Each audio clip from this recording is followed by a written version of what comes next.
I think it's not wrong to believe that our home is probably our sanctuary, a place where we can spend our free time, sleep, work, and generally consider us safe.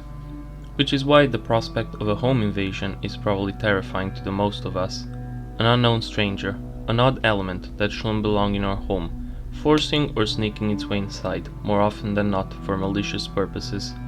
With this new series, Home Invasion Horror, I will go in depth about various cases of home invasions across the world, with this episode dedicated entirely to one of the most horrific criminals whose nickname you will find couldn't be more fitting, Mr. Cruel.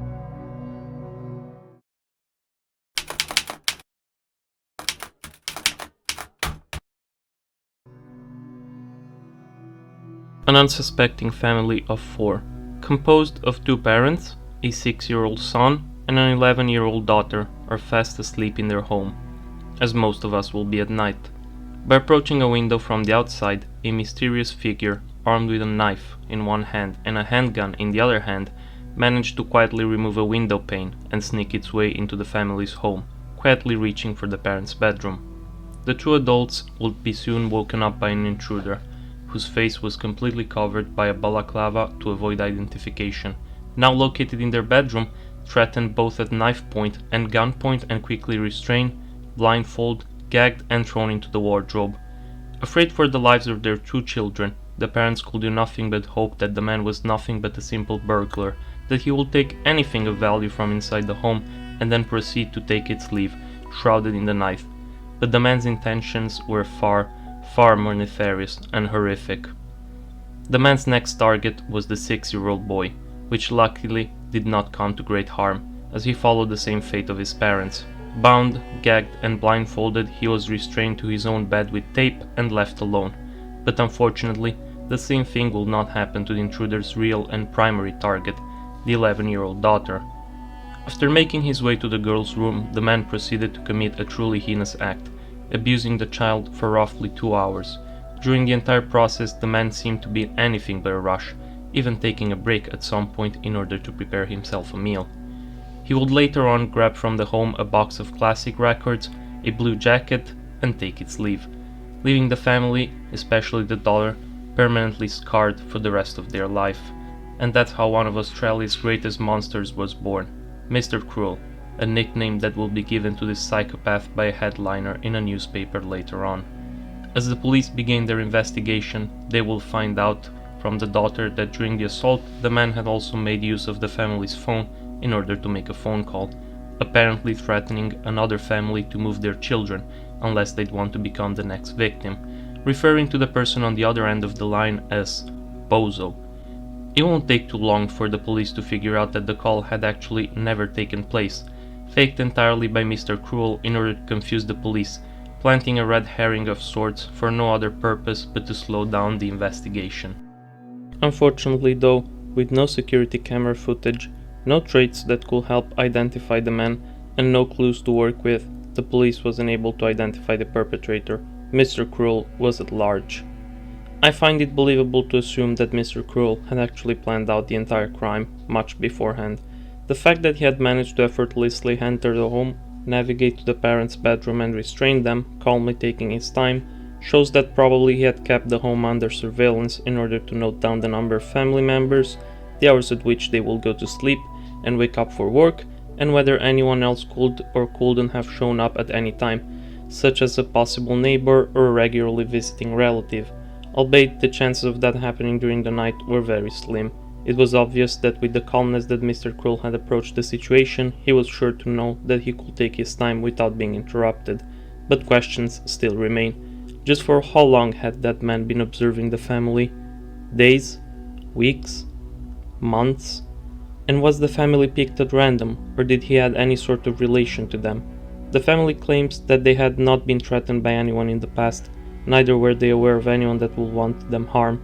So it is possible that they were simply picked at random, although that remains unknown.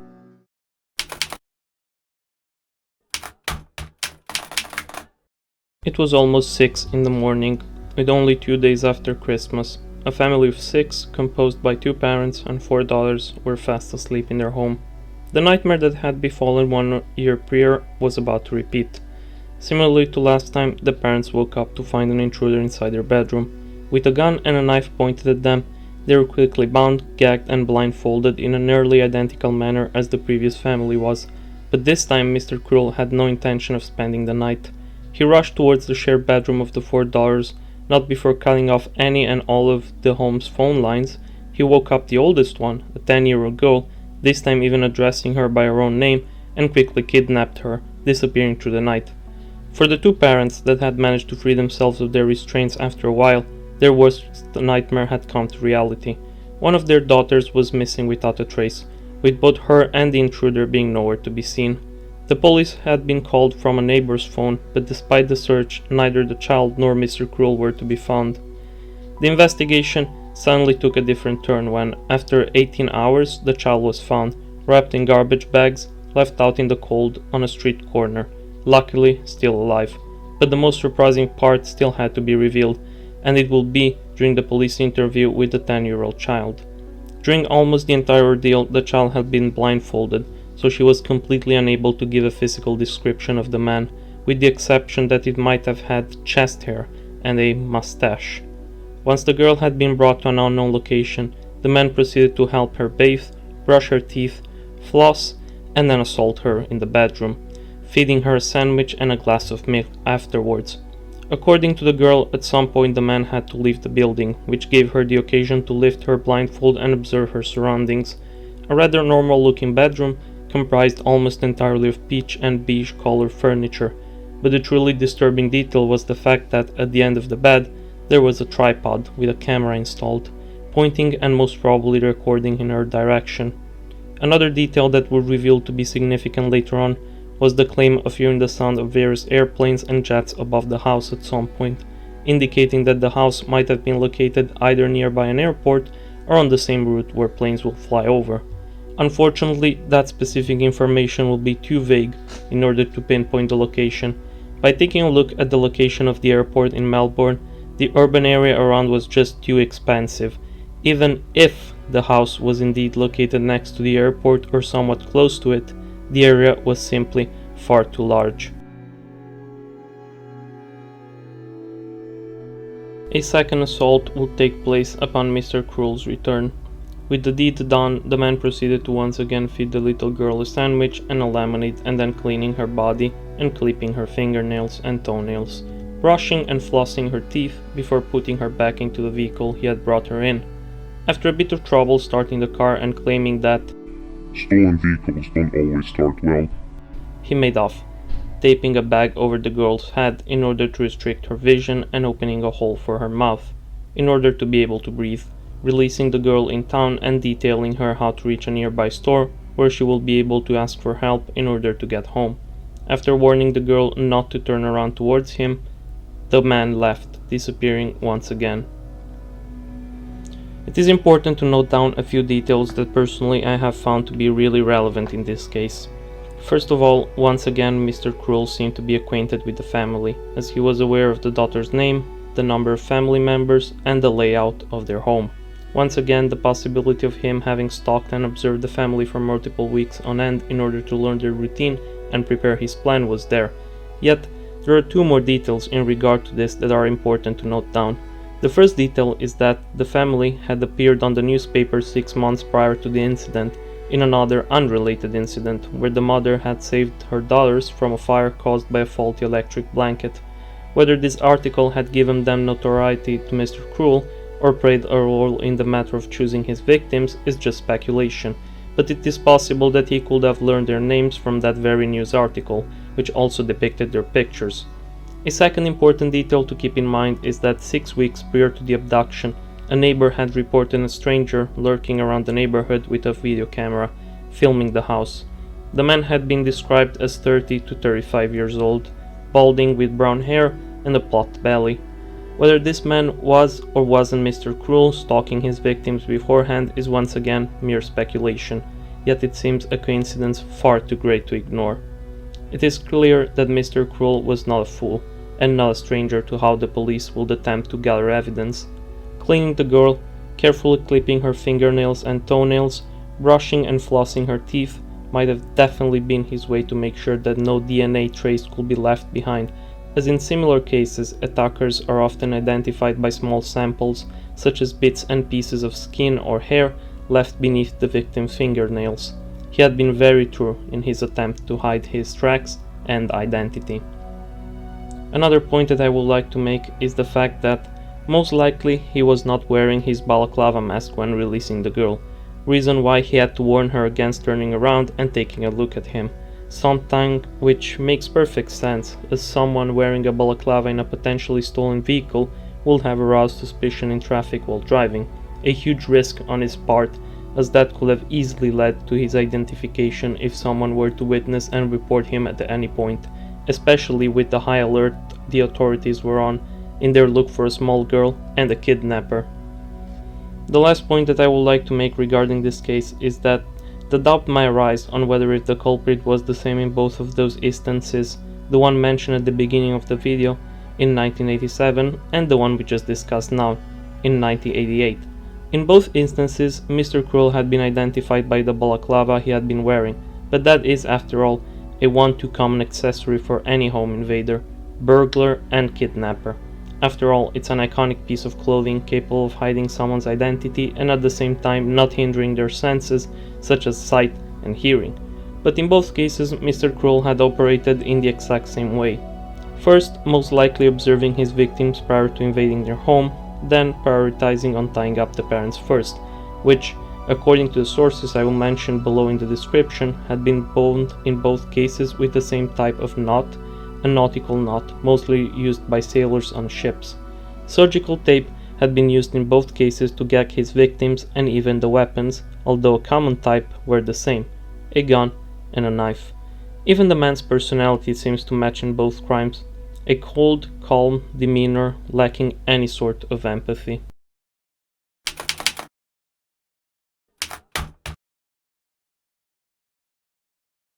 It was a summer night in the outskirts of Melbourne.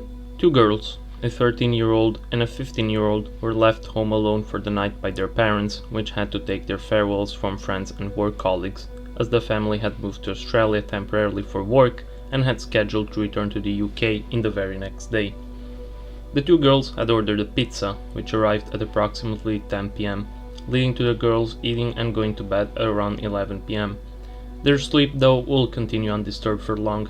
Just before midnight, the two will wake up to an intruder inside of their home. Wearing gloves and a dark green balaclava to cover up his face, the intruder had made his way inside the two girls' home by entering through a window from the parents' bedroom. Threatening the two girls, the intruder quickly tied down to the bed the 15-year-old girl and abducted the 13-year-old one, informing the other that if she ever wanted to see her sister again, her family will have to pay a ransom of $25,000 in cash, although probably intentionally omitting the location, date and form of delivery for the money. As the parents were picked up by some friends from their home, their car was still parked in the driveway, which was quickly stolen by the men, taking off in it along with the now kidnapped and blindfolded 13-year-old girl. Driving for a while, the two soon arrived to another location where Mr. Cruel will force the girl to enter another car, most likely his own, in order to leave the family's car behind and make his getaway. As the parents returned, the initial confusion as to why their car was missing from the driveway quickly turned into terror, as they found their oldest daughter tied down and their youngest one missing. The police was contacted once again, but unfortunately there was once again too little to work on. Meanwhile, the girl Mr. Cruel had abducted found herself in what was likely to be the same home from last time. Once again, the man forced the girl to bathe and brush her teeth and then leashed her to his bed, where he proceeded to fall asleep right next to her. The girl stated that the man was well built, around 175 centimeters tall, and had hairy arms and chest. Once again, the girl would state hearing multiple jets traveling above the house, with a complete lack of sounds derived from traffic, cars, trains, or anything that might have suggested that the place could have been located next to a major road. During the ordeal, the girl had been threatened multiple times against trying to identify the man or the location where she was in, one of the man's threats being, "My freedom is worth more than your life." For the next days, as the girl was held in captivity, Mr. Cruel had forced her to dress in a school uniform and a tennis skirt uniform, playing fantasy games and referring to her as Missy a few times, but most frighteningly referring to her mostly as Nikki, a nickname often used by her friends and families, indicating that once again the man had studied his victims very in depth. The man had left the house at some point, and after his return he would reveal that he had been out with a friend looking for a suitable place to release her, accentuating the fact that his accomplice was now in the same room as him. And although the man seemed to be speaking to the person in cause, the girl admitted to never once hearing a response from that second person, or any indication of his existence. Whether Mr. Cruel really had an accomplice which decided to remain completely quiet in order to stay anonymous, or if he was once again throwing a red herring in order to complicate the investigation even further is unknown. During the time, he was reported also enjoying reading stories about himself in the newspaper, claiming that the previous abduction from 1988 was not his doing, as he had been out of state for 18 months. Once again, likely a lie meant to derail investigations further, as there were just too many similarities in the two cases for them to result in a coincidence and the work of a likely copycat. Additionally, it seems unlikely that a man so dedicated to cover his tracks would reveal such an important and specific detail. Once again, the man brought the girl to the bathroom, made her shower, and eliminated any trace from her that could lead back to him, and drove her to a location where she was released, almost in plain view, as he warned her against turning around and taking a look at him before quickly disappearing. The girl would find herself free 50 hours after the nightmare had begun. In conclusion, we can once again notice all of the similarities of this case with the previous ones: the demeanor, the attempts at throwing off the investigation, the way the man had studied his victims before taking action, and the location and method of capture and release. Unfortunately, a pattern was starting to develop, where the duration in which the kidnapped child will be held in captivity had increased substantially.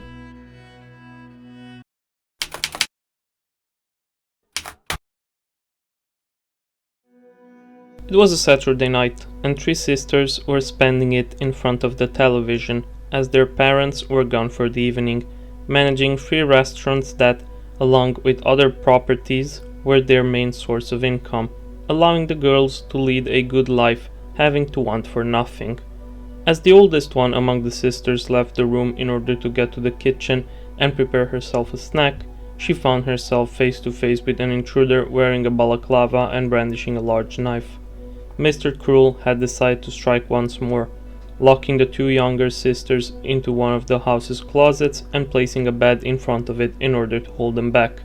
He kidnapped the oldest girl, quickly disappearing. Meanwhile, the two sisters had managed to break free from the closet, immediately alerting their parents and the police. The police responded to the incident by immediately bringing multiple agents and a dog to the scene. The agents were confronted by a large graffiti on the parents' car, quoting, "Pay back Asian drug dealer. More to come." Once again, the method of entrance was similar. A cut window screen allowed Mr. Cruel to enter the home and kidnap the girl. This time, though, it was different. He hadn't taken his time to tie down the girls, which allowed for the police to be notified very soon after the crime had taken place, and for the dog to manage and track the man's scent, which brought the police agents to a parking lot, most likely where the car for the getaway was located. But the initial response of the police will prove to deal more harm than good, as in their rush to find Mr. Cruel as quickly as possible, the house itself, the crime scene, ended up being, most likely unintentionally, tampered with, leaving even less clues to the investigators that had arrived later. 72 hours will pass, but no news of the missing girl will appear, with the parents going on a press conference in order to beg for her safe return, even offering a ransom in the newspaper days after for their daughter's return. Unfortunately, Mr. Cruel wouldn't make himself heard, and the police will find no connection in the parents' business and the graffiti left on the family's car, deeming the act to be once again a red herring left to intentionally delay investigations and send them on a wrong path. A week had already passed, then a month, then 2, 3, 4. The girl was still unheard of. The search for the girl had transformed into a gigantic and expensive operation, spanning across the entire country, with a $300,000 reward offered for any information that will lead to the arrest of Mr. Cruel. yet ultimately the operation will bring to no fruition.